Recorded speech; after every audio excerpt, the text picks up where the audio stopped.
Remember when you were a kid and a few simple blocks could become anything? A castle, a car, a whole city? Well, today we're going to get that feeling back. We're going to go on a little journey to see the world not as this complicated mess, but as a beautiful collection of simple shapes. Okay, let's dive right in. It's the big question, isn't it? When we're faced with something huge and just overwhelming, where do we even start to understand it? It turns out the answer, well, it starts with the exact same instinct we had as kids, sitting on the floor with a pile of blocks.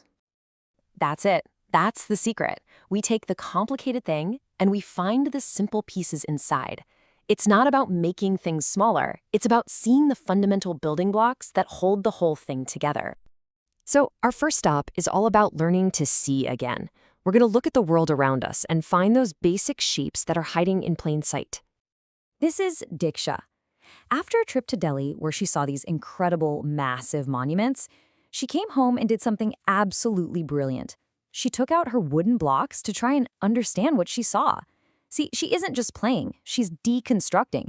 She's trying to grasp the essence of that giant archway with just simple rectangles and squares. And this right here perfectly illustrates the idea. On the left, you've got the Qutub Minar. It's tall, detailed, historic.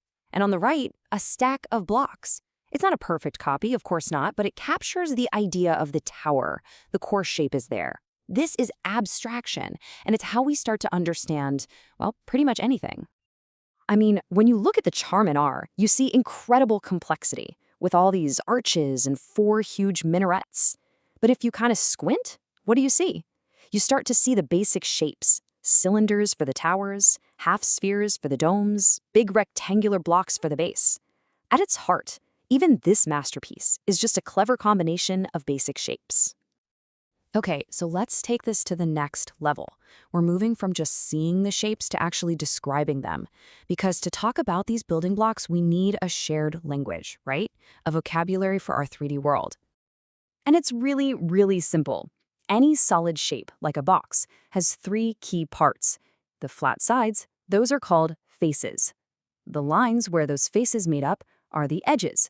And the pointy corners where all the edges come together, those are the vertices. Faces, edges, and vertices.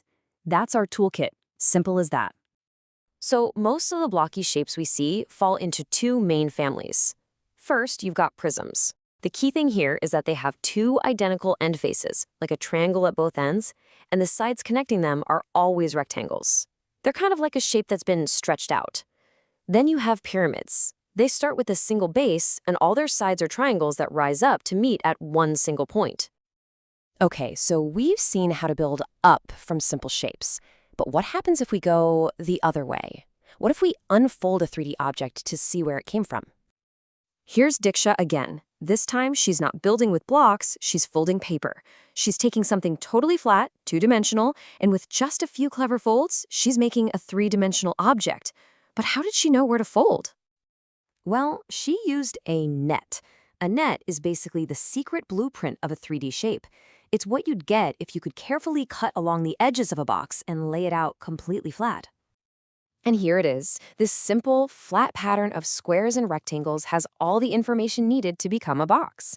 This is what's so cool. It reveals the hidden simplicity in 3D objects. Every box, every prism, it has a flat blueprint just like this one that dictates its final form. This leads us to a really fascinating idea. If shapes have blueprints, do they also have rules? A hidden code that governs how they're built? Let's do a little investigating. Okay, let's go back to our new vocabulary: faces, vertices, and edges. On this slide, we've just counted them for a few different shapes. A cube has 6 faces, 8 vertices, 12 edges. A square pyramid has 5, 5, and 8. Just look at the numbers for a second, let them sink in. Do you see any connection? Is there some kind of relationship that links the number of faces, vertices, and edges together, no matter which shape we're talking about? Take a look. It turns out there is, and it's absolutely stunning. For every single one of these shapes, and almost any simple polyhedron you can think of, if you take the number of faces, add the number of vertices, and then subtract the number of edges, the answer is always 2. This isn't a coincidence. It's a beautiful hidden law of geometry. known as Euler's formula. It's the secret code we were looking for. Now, a code like that tells us about the internal structure of a shape. But there's another piece to the puzzle, and that's what governs how the faces and edges connect: angles. You have the perfect 90-degree right angle, like the corner of a square. Anything smaller is acute, think sharp or acute little angle, and anything wider is obtuse. And these angles, they're everywhere. Look at the rooftops on this little model street. Some have acute angles, some have obtuse angles. The windows and doors are framed by perfect right angles. These are the joints that hold our buildings together. But are all joints created equal? This brings us to our final and honestly my favorite point. Why is it that some shapes are incredibly strong and stable, while others are just wobbly?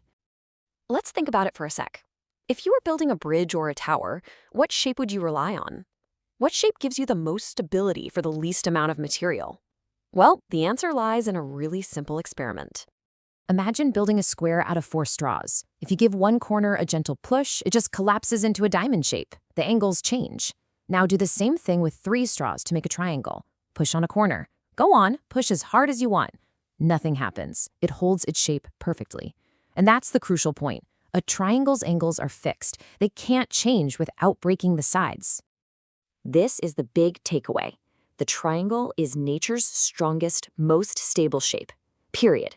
It's why you see triangles in bridges, in roof trusses, in crane arms. Its inability to change its angles is its greatest strength. So we've gone from seeing shapes in monuments to understanding their secret codes and their surprising strengths. We've rediscovered the building blocks of our world. The only question left is, now that you can see them too, what are you going to build? What are you going to understand?